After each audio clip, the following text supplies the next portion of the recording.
In this video, we will be having a brief lecture. Well, not really brief. It's gonna take kind of long, quite a while, basically. Uh, this is going to be about the double fertilization in angiosperms. So, what are angiosperms in the first place? Uh, if I remember correctly, these are plants that are flowering plants, basically. Um, so specifically in their scenario, in their situation, they undergo two fertilization events. So they both occur in the male and female gametophyte. Gametophyte, by the way, is the reproductive cell. So for the male gamete, it's called pollen grain, and for the female gamete, I don't know why I left that blank. Let's search it.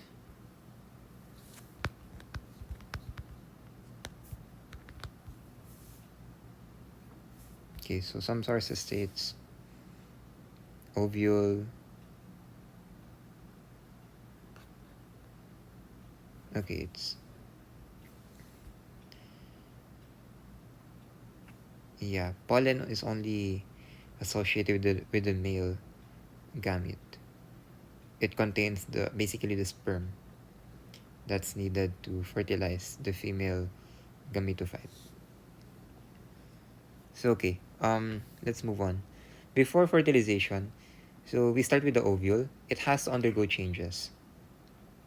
One reproductive cell, which is called the megaspore. This is diploid, by the way. Diploid from the prefix d or di. Two. What is diploid? Yeah, two complete sets of chromosomes. I'm sorry if my knowledge about this lesson is kind of rusty.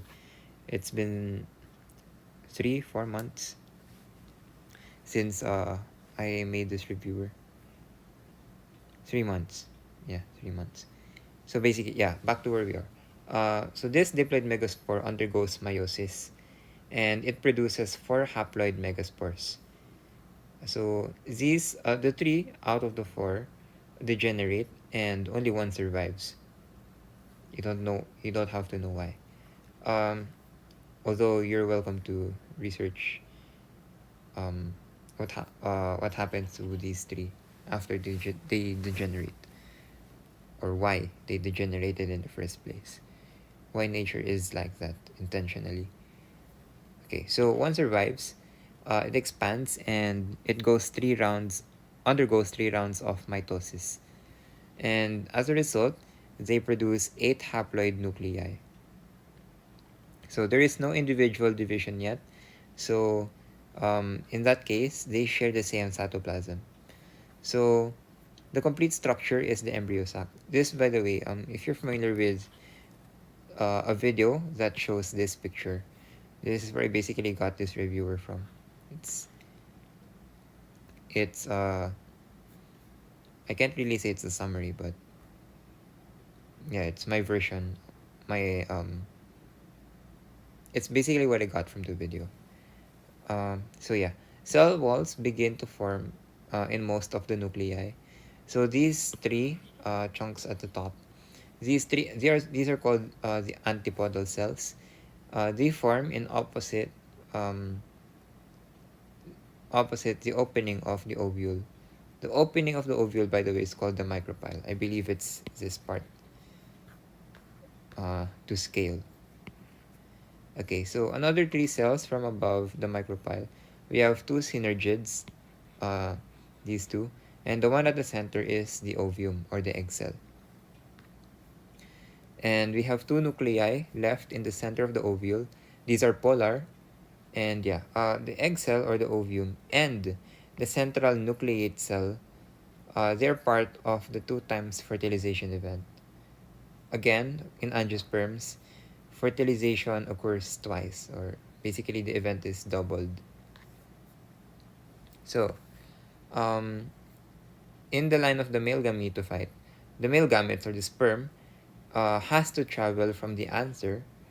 This, by the way, is from the male angiosperm. it has to travel to the embryo sac. This is in the female flower. So, the pollen grain's two main cells, they consist of two parts.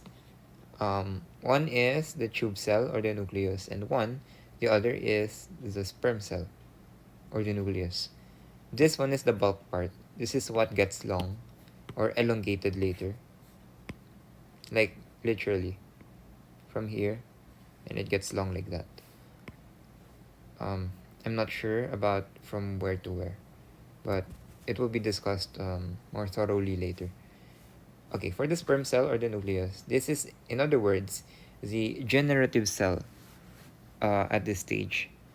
So, in order to reach the embryo sac, a pollen grain must land on a stigma. And upon landing, this is when the germination process commences. So the tube cell forms a long structure. So this is what I was saying earlier. Tube cell will become long. It will go down the style and to the ovary. And the sperm cell has to travel through the back of this tube cell. So basically, let's say this is the tube cell. It goes like that. The sperm cell will just follow along. But it's still within the tube cell, basically. So once near the ovary, the sperm divides by mitosis, and as a result, it produces two haploid sperm cells or nuclei. The pollen tube reaches the micropyle, releases the sperm cells, and those sperm cells are released into the embryo sac. And one of the two sperm cells fertilize the egg cell or the ovum. The result is the formation of a diploid zygote. This eventually becomes the embryo. Other sperm cell moves up, fuses with the central polar nuclei, and the result is a triploid cell. This triploid cell eventually develops into an endosperm, and this endosperm serves as the embryo's food supply during its early development. So yeah, basically the video where I got this from, where I got my notes from, concludes with this. So double fertilization only happens in angiosperms, basically flowering plants. There are two results. One is a diploid zygote. So this is basically the first sperm nucleus plus the ovum. And the second one is a triploid endosperm. This is as a result of the second sperm nucleus combining with the polar nuclei. So that's it. I'll cut this video short. Next video, animal forms and functions. And yeah, more on that stuff in the next vid. Thanks for watching.